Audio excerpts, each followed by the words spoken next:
It has become a thing of great worry to me. Some undergraduate students still find it difficult to differentiate between change in demand and change in quantity demanded.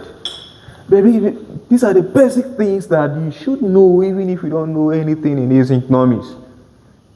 At least change in demand, and they keep on, but these are the key things in this course of study.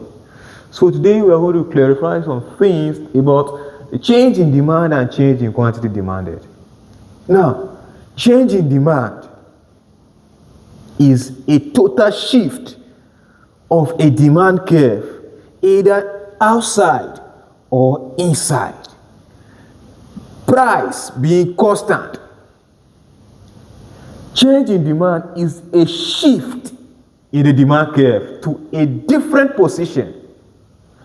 Assuming you have a demand curve like this, a normal demand curve like this, where the y-axis is for the price, the origin, and here the x-axis is for quantity demanded. You have the price here at this quantity Q0 at the price of P0. Now, if they say change in demand, it's either this demand curve moves inside. This is now a new demand curve. Let's say D1. This one is D0. This one now becomes D1. This is what is called change in demand. A shift in the demand curve can be inside or outside. So if the shift in the demand curve is inside, it is called a decreased change in demand. So now we have a new quantity here. Let's say quantity Q1. Look at it. The price of that commodity is still constant. The price, the own price, or the actual price of that commodity, let's say yarn, is still constant. For change in demand, it is not caused by the price. It is caused by other factors that affect demand, such as it is caused by the price of other commodities in terms of complement and substitute. It is caused by the income. It is caused by the population. It is caused by the weather condition. It is caused by the test. And it is caused by government policies. These are the factors that affect change in demand. So this one here is a decreased change in demand or a decrease in demand.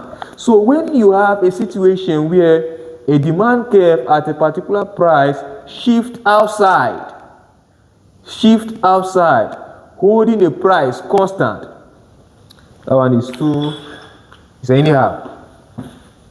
When you have a situation where a demand curve like this, a demand curve, here price, here quantity, here x-axis, here the origin, with this price, this quantity. A situation where this demand curve will increase, will shift outside. This one is called decrease. Decrease in demand. While here is called increase in demand. Now this one here, the demand curve, now here is D0, here is D1, but the price still remains the same. But the quantity demanded have increased from Q0 to Q1. So this is a situation of increase in demand. It is not caused by the commodity on price. It is caused by the price of other commodities, income, weather condition, population, government policies, and test. Another one is change in quantity demanded. The change in quantity demanded is a movement along a particular demand curve. Assuming we have a normal demand curve like this. This is a normal demand curve. origin. Here is price, and here is quantity demanded, which is x-axis. Here is y-axis. Now, a movement along this demand curve. A movement along this demand curve. A movement. This movement can be upward or downward. But here you have a single demand curve. Now the major factor and the one and only factor for change in quantity demanded is the price of that commodity. Assuming here is price P1. At the price of P1, consumers will be buying Q1. At the price of P2, consumers will be buying Q2. At the price of P3, consumers are now buying Q3.